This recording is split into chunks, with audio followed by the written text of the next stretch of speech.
হাতে নিয়েছি। তার জন্য আমি বলবো যে ফতুল্লার যারা বিভিন্ন ইউনিয়ন থেকে যারা নেতৃত্ব দিতে যাচ্ছেন, আপনারা সঠিক নেতাকর্মী তৈরি করেন, যে যারা একজনের সাথে রাজনীতি করে, একজনের সাথে থাকবে, তার সাথে রাজনীতি করবে, ভবিষ্যতে কে কি হবে সেটা দরকার নেই। সেটা আমাদের এখন দেখার পরে যখন দেশের তারেক রহমান যার হাতে আমাদের দলীয় মার্কা তাদের শিখিব, আমরা তার সাথে কাজ করবো। আমি কৃষকদের কমিটি আপনাদেরকে দিয়েছি, আপনি সেটা একজনের পিছনে প্রোগ্রামে দৌড়াচ্ছেন, অমুক পাই তমুক পাই করছেন। যারা এগুলি করছেন তাদেরকে আজকে আমি শেষ ওয়ার্নিং দিচ্ছি, আগামীতে যদি এ ধরনের ভুল করেন তাহলে আমি এবং নারায়ণগঞ্জ জেলা কৃষক দল এটার জন্য সঠিক ব্যবস্থা নেব। আর দুই কথা বলে আমি শেষ করবো, যে এখানে অন্ধকার হয়ে যাচ্ছে। দেখেন, বিগত আমলে নারায়ণগঞ্জ চাইলে আসলে 15 বছর আওয়ামী লীগ সরকার ক্ষমতা ছিল, নারায়ণগঞ্জের বিন্দু পরিমাণ উন্নয়নমূলক তেমন কোনো কাজ হয়নি।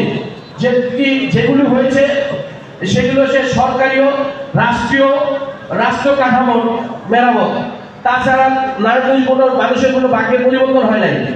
এই একটাই কথা বলতেছি যে আমরা বিভিন্ন খালগুলি ভরাট হয়ে গেছে, বিভিন্ন ড্রেনেজ ভরাট হয়ে গেছে, ডেঙ্গু জ্বর দিয়ে নারায়ণগঞ্জ 6 লাখ, তারপরে জলাবদ্ধতা দিয়ে আমরা 15 বছর মুক্তি পাইনি এই জলাবদ্ধতা থেকে।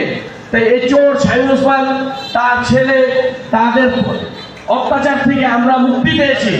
যে আগামীতে আমরা যারা নেতৃত্ব দেব, আমরা সবাই বিগত সময়ের যে নারায়ণগঞ্জ ফতুল্লাবাসীর যে কষ্টগুলো দূর করার যার দায়িত্ব নিল, তাকে তার পিছনে ফতুল্লা থানার কৃষক দল থাকবে, এটা আমরা কথা দিচ্ছি।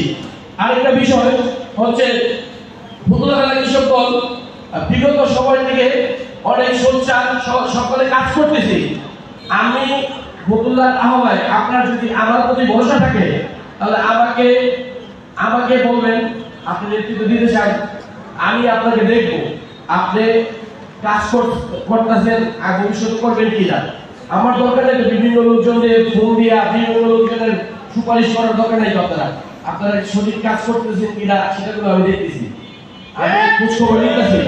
যেহেতু আমি ছাত্র দল করে এসেছি, আমি বিএনপিতেও ছিলাম, আমি বিএনপিতে ফতুল্লা ইউনিয়ন বিএনপিতে ছিলাম, ফতুল্লা থানা বিএনপি মেম্বার ছিলাম, আমি সকল কিছু বুঝি। আপনাদের দরকার নাই কারণ দিয়ে আমার সুপারিশ করার, আপনি আপনার কাজ করেন না ভাই।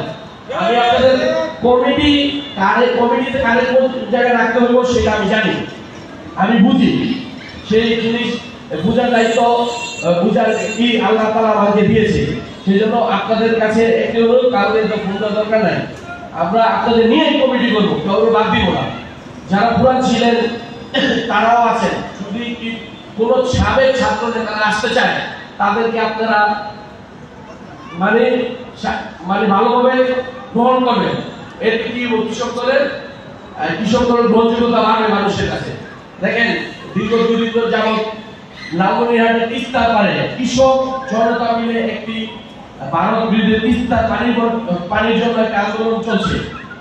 ও দেখেন, বিভিন্ন উত্তরবঙ্গের অঞ্চলে তিস্তার কারণে কৃষকরা বর্ষায় পানিতে ডুবায় মারে, আবার শুকনার সময় কৃষকরা চাষ করতে পারে না, আবাদ করতে পারে না, বিভিন্ন কষ্টের মধ্যে আছে।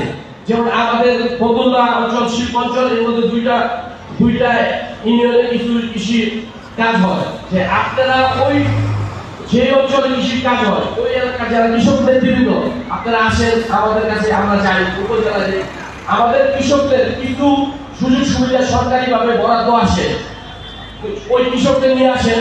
আপনি যদি কৃষকের জন্য কাজ করতে নিয়ে আসেন, আমরা তাদের নিয়ে আমরা উপজেলা অফিসারের কাছে যাই, তাদের দাবি দেওয়া তুলে ধরি, সেগুলো আপনারা করেন। যেহেতু কৃষক রাজনীতি করতে চাচ্ছেন, কাউকে বন্ধ দরকার নাই, তো আপনি কাজ করেন, আপনার কাজে আপনি মূল্যায়ন পাবেন। সেই জন্য আমি আজকে যারা আয়োজন করেছেন সবাইকে ধন্যবাদ জানিয়ে আমার বক্তব্য শেষ করছি। বাংলাদেশ জিন্দাবাদ, বাংলাদেশ জাতীয়তাবাদী দল জিন্দাবাদ, শহীদ রাষ্ট্রপতি জিয়াউর রহমান অমর হোক, খালেদা জিয়া জিন্দাবাদ, তারেক রহমান জিন্দাবাদ।